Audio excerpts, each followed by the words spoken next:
rev up those fryers, YouTube. Here I come. Oh my gosh. Last Wednesday was a really good day on Twitter. Biden had just been inaugurated. Everything I saw on Twitter just had a little bit more levity than usual, and I didn't feel as much of a sense of doom as I was scrolling through the things that I normally scroll through. That picture of Bernie Sanders sitting there with the mittens that a supporter had made for him, just dressed completely practically, you know, ready to go. That man had other places to be, and it was iconic, and it was everything that so many people love about him. And I saw a picture of Bernie Sanders on a train, and that's when I knew I was like, I want to put Bernie Sanders in more memes. It seemed everyone was happy and like excited for the future, and I was too. And I thought that the memes were really funny, obviously, because I really like memes.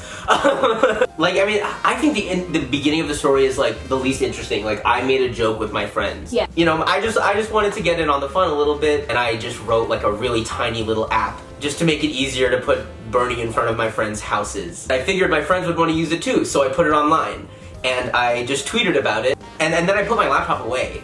I see that my phone is blowing up, and so I like scale it up, thinking that maybe a few more people might like it. That's kind of cool. This is going to be like a little Twitter thing for the evening. When I open my laptop again, because it had died, the site is really starting to pick up, but it's starting to get really slow. I had to start scrambling and start scaling up the website. You know, it starts getting some likes, and I'm like, ooh, like a few more people like this than usual. And then a few people with more followers than me retweeted it, and then a few more people from them retweeted it, and then my favorite YouTuber of all time, Casey Neistat, retweeted my website, and it was the best feeling I've ever. It was so cool. It was so cool. I replied to him, and I was like, hey, you told people to make things and just put them out there, and the fact that you like the thing that I made and put out there is so awesome. That was the moment when I was like, this is a thing. This is like something is happening here, and I was just so excited. As soon as he retweeted it, things started picking up. I set up a link with buymeacoffee.com and just told people to help pitch in if they wanted, because it would help me keep the website going. And I had to start making the website able to handle all of the traffic it was getting. There were so many people trying to access it at once. Just in a moment of pure stress and desperation, tweeted this: oh God, oh Google.com, how to scale Heroku app.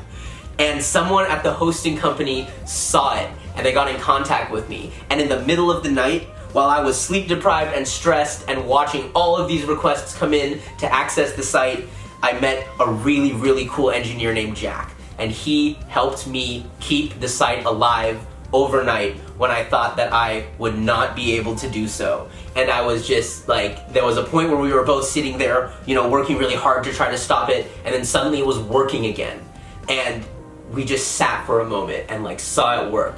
Something is happening here, you know? I stay up all night maintaining the site, and just because I had way too much energy to even try to sleep, I was scrolling through Twitter constantly and just amazed. And the thing that really was amazing was, because it was the middle of the night here on the East Coast, I was seeing the languages that people were responding to the app in change over time. And I was just awake trying to keep the thing running the entire time. And then, the next day, suddenly, while I'm, you know, still just trying to make everything work, my phone starts exploding with texts from friends and family saying, oh my God, you're in the New York Times. And finally, someone who isn't me said that I'm a software engineer. We did it. The New York Times gave me one single sentence in their morning article about the Bernie Sanders memes from the day before. As soon as that happened, this happened to the traffic. This was super exciting, but I was immediately like very scared. In the good spirit of Bernie Sanders, I asked people to just give me a few dollars if they wanted to help me keep the site going. And I was immediately blown away because people just started sending money in right away, and almost immediately it caught up to those charges for the entire lifetime of the site. People were just so awesome because they decided that what they were seeing and the work that I was doing was worth the price of a coffee. And that's what kept the website going. One particular part of this website is Google Maps. To get the places to put Bernie, I had to use Google Maps Street View. But what that basically means is I had to pay Google because they had to pay someone to drive a car around and take pictures of everywhere in the world. Every time someone made a meme, it would have costed me a little bit of money. Had it not been for the support of all of these people that decided that they thought this was funny enough to throw a few dollars in. So the next morning comes along, and I'm lucky enough that the site itself is now in a stable condition. It was handling all the traffic well, people were having a blast with it, and it was really, really, really picking up. And I was just getting so many Bernie Sanders memes sent to me all over the place. The first inkling I got that like this might be bigger after the New York Times was an Irish radio station, the Ray Darcy Show. They hit me up and they asked if I wanted to do a quick little interview. And so I ran outside, got a coffee, came back, and had a blast on Irish radio. And then throughout the day, more and more and more like media requests kept on piling up, and I was just frantically, trying to do all these interviews while completely sleep deprived, but I was not tired at all, just because I was just filled with a frantic energy about this. I'm normally the kind of person that spends a lot of time thinking about the past and feeling bad about it, or thinking about the future and feeling worried about it, and being in my head about things and being worried about things. But just the intensity of this meant that for the first time in my life, I was only able to be living precisely in the present, dealing with engineering problems as they came up, responding to people asking me questions, responding to emails, responding to Twitter DMs. I had no idea what was gonna happen next, and all I could do was make decisions every single moment. And I cannot tell you how valuable that was for me. You worry about the past, you worry about the future, but sometimes you can just make decisions in the moment and trust your instinct and come out okay. And that was a crazy, crazy, crazy feeling. My two favorite articles to come out of all of this were this article by Brian Barrett in Wired and this article by Dr. Liam McLaughlin in the Meme Studies Research Network. Check them out, they're really cool.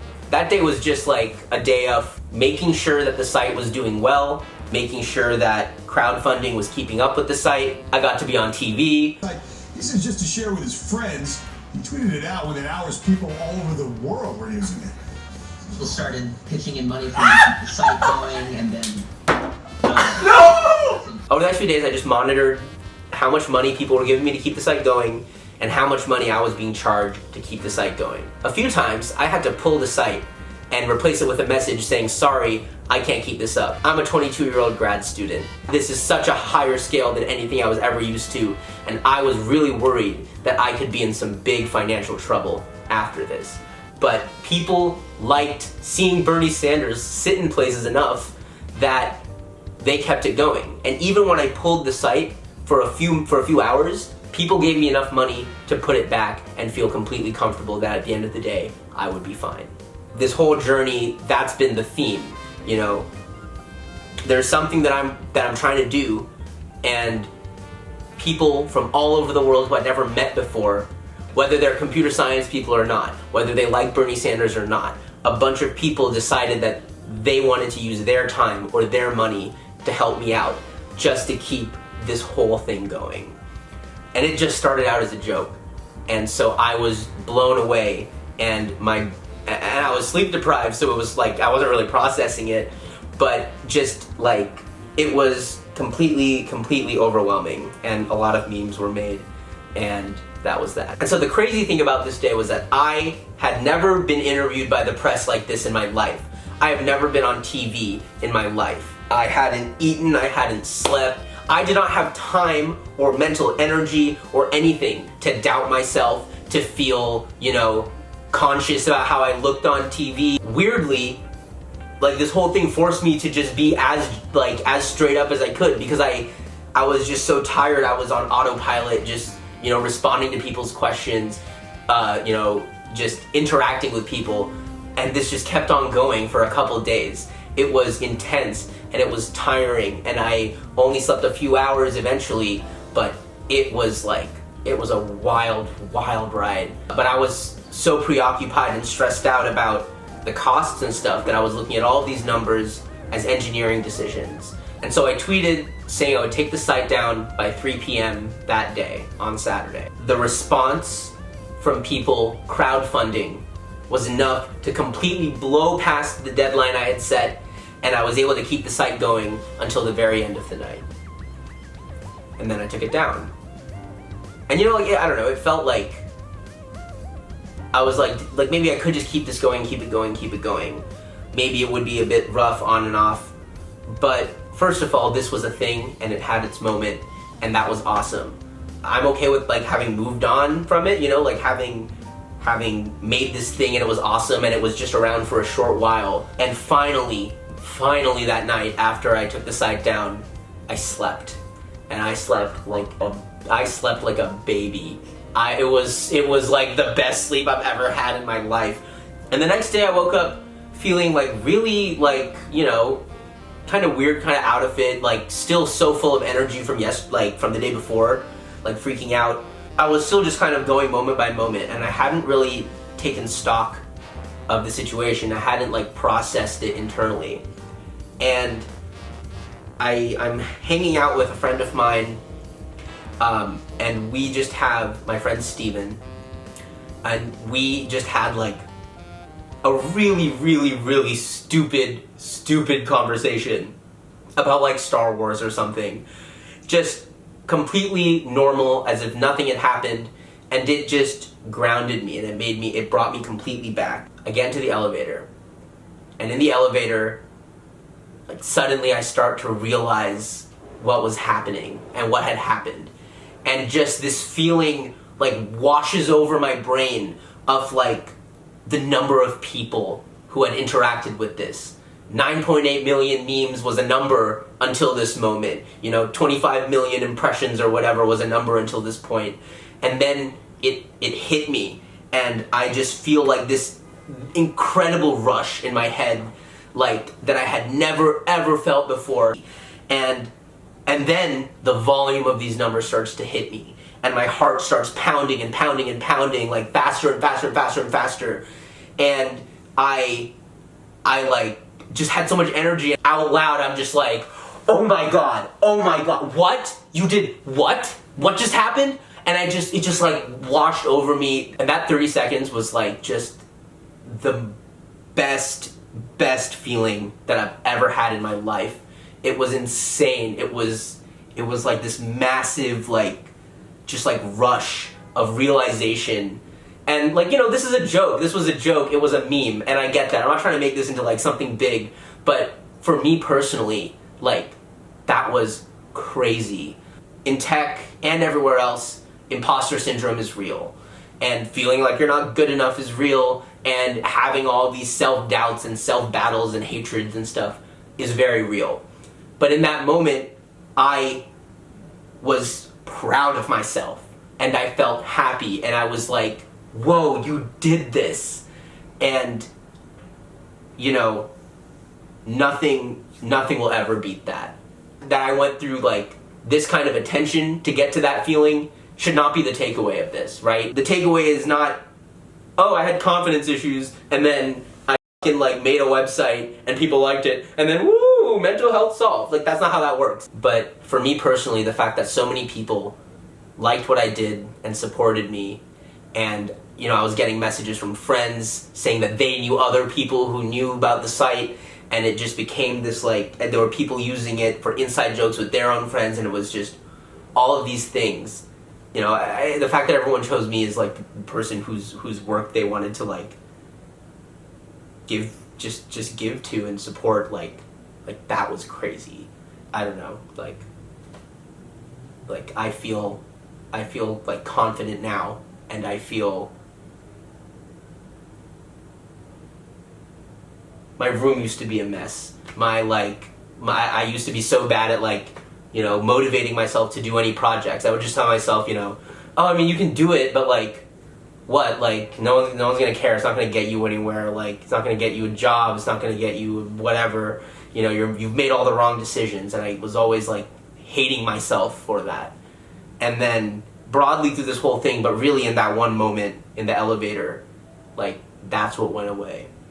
And the fact that so many people like gave that to me is why I want to make this video. Because whether you used the site or just saw it, or if you shared it, or if you bought me a coffee for it, this video is a long way for me to say thank you. I got lucky here. I don't know what I did to deserve this, but the fact that so many people chose to support me is just incredible. It's just, I'm getting chills. It's mind-blowing. Like, all these people were just like, this random kid made a website, let me give him some money just to keep it going. Let me, and people were emailing me like such kind words of support. I learned about so many cool people doing cool work that I just would have never found if it hadn't been for this thing. And like, yeah, it was and is overwhelming. And I'm glad you all liked the website, and stick around and we'll see what happens next.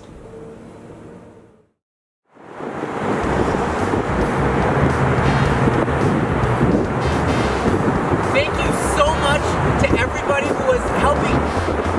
Thank you so much to everybody who helped me on this incredible experience with the website and with this video. Thank you to my brother Arman for being my rock.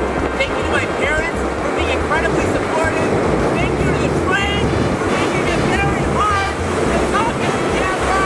Especially thank you to my roommate Sean for just being supportive and putting up with me turning the entire apartment into a production studio. Thank you to Adrian and Patrick and Anna and Emma and Doug. Thank you to Steven and Sean and Larry. Thank you to Jesse for being behind the camera right now. Thank you to Srishti for giving me someone to talk to while I was filming this video. Thank you to Neal for giving me encouragement and for helping me make this set.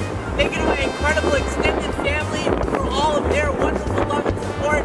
Thank you to the awesome people I met at Heroku Salesforce, especially Jack and Dan. Thank you so much to Mike and Google. Thank you to Jolly Bia and Neal Bia and Nina Didi.